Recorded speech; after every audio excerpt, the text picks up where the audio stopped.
The following is an interview with Professor Howard Rambsy of Southern Illinois University, conducted by Lindsay Stewart at the Penn State University as part of the 2012 National Endowment for the Humanities Summer Institute on Contemporary African American Literature.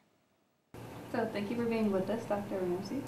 How would you describe your approach to teaching African American literature as a tradition? As a tradition? Well, I think I focus a lot, when I'm teaching classes, I will focus a lot on history and theme, so a thematic and historical approach. But what that allows me to do, thinking about thematics, like for instance, I think a lot about the fact that in African American literature, writers think a lot about history. Mm-hmm. And so often I will look at, let's say, something like slavery, which is one of the big topics they focus on. There will be contemporary writers focusing on history, or particularly slavery, and also, of course, writers who've been enslaved talking about slavery. So it allows me to mix someone like Frederick Douglass with Elizabeth Alexander, who would also both would be focusing on slavery, or someone like Kevin Young or Evie Shockley, who are focusing on slavery, even though they're very contemporary writers. So it allows me to mix in a lot by starting with something like slavery and moving forward. Another big historical thing would be music. I do a lot of poetry in the classes, so I focus on a lot of poetry, and so music and poetry are always kind of intertwined. And so those become two of the things I focus on a lot in terms of setting the pace for how the class will move forward. Has your approach changed over the years? Let's see, how has it changed? I think it's mostly probably more poetry. I do a lot more poetry just so I can expose people to a lot more writers. So a couple of years ago, it was really big for me to have us look at least 50 poets in the semester. Wow. You know, and so that kind of sense of accomplishment accompanies various folks, and knowing always, since it's poems, we knowing that we're not getting the full thing. So having people giving them that option to go out and then look out at other folks beyond the tradition, that was something that was really good for us. So I would say using more poetry has been one. Another change, I would say, at least from my time in graduate school, I was always around English people. Now that I'm a teacher, in the school I teach at, a lot of the people that come take African American literature are not literature majors, they're not anything related to it. So one of the approaches, I think as a teacher, I've become far more cultural studies, black studies, as opposed to just a literature teacher. So that's something about the approach that has changed. It's probably more open to non-literature folks than I was in the very beginning.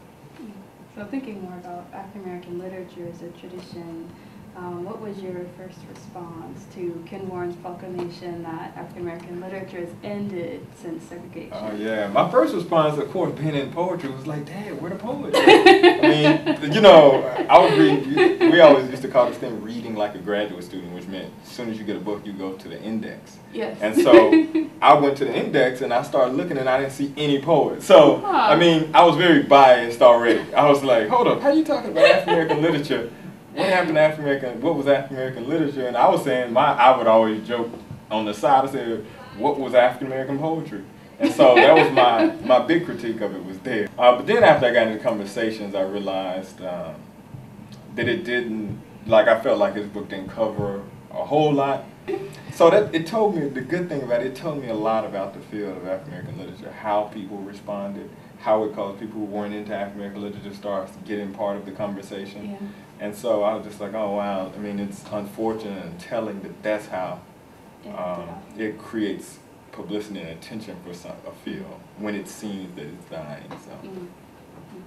Okay, so what new trend or issue in African American literature has interested you lately? Yeah, well, I would say it has to be, for me, graphic novels and comic books, and I really separate those two. And I wouldn't even say that's a new trend, because, you know, if you look at through the scholarly journals, no one's talking about them.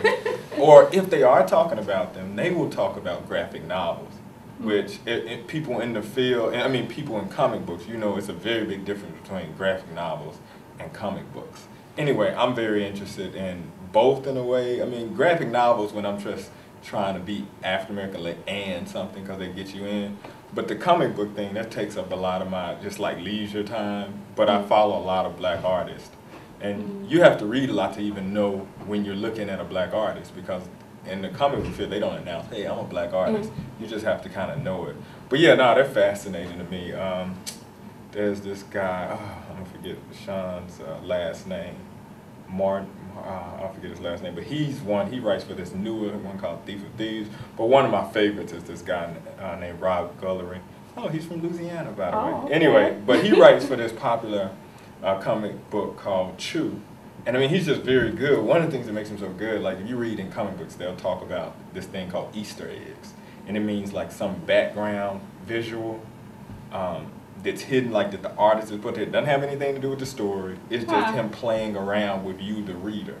Okay. And so when you're reading his, and a number of comic book artists do that, but when you're reading his, you know that he's so into that, you go looking for where's his Easter egg, what kind of jokes is he making in the background, you know? But for me, as someone in African American literature, that's just signifying, right? So what I'll do sometimes is look at comic strips, or not comic strips, comic books, whether they by African Americans or not, and say, how is this artist signifying? How are they kind of communicating with other comic books? How are they communicating with popular culture in general, and communicating with the audience to tell some story?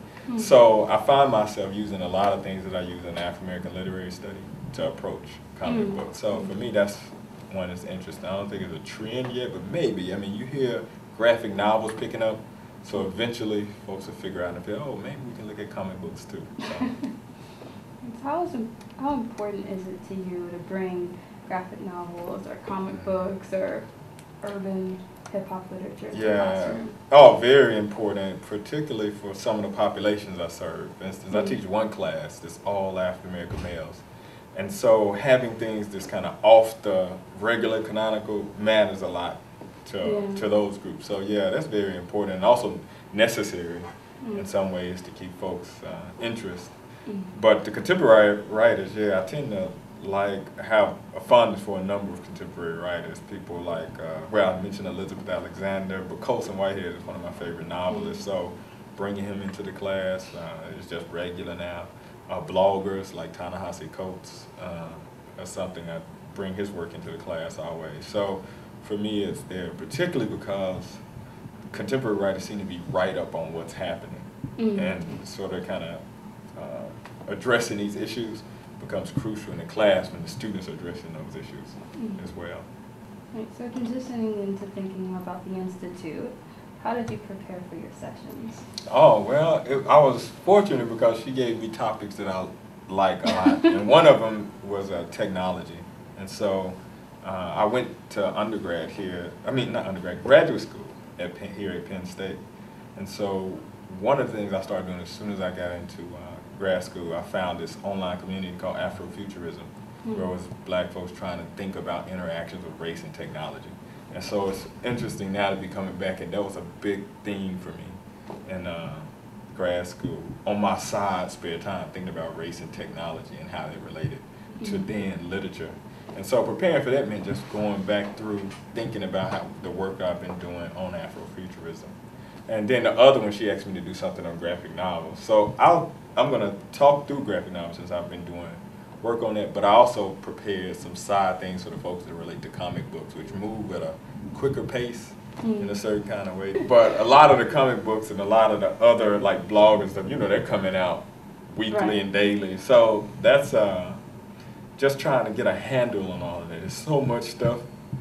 But yeah, I just said, okay, what will relate to people, what they're already doing in classes? Let me try to kind of make a few connections there. And so that was it. And of course, even though I think most people are doing novel things here, I had to bring poetry. So I'm going to bring let people listen to some of the poetry and talk through that. That'll be a big thing.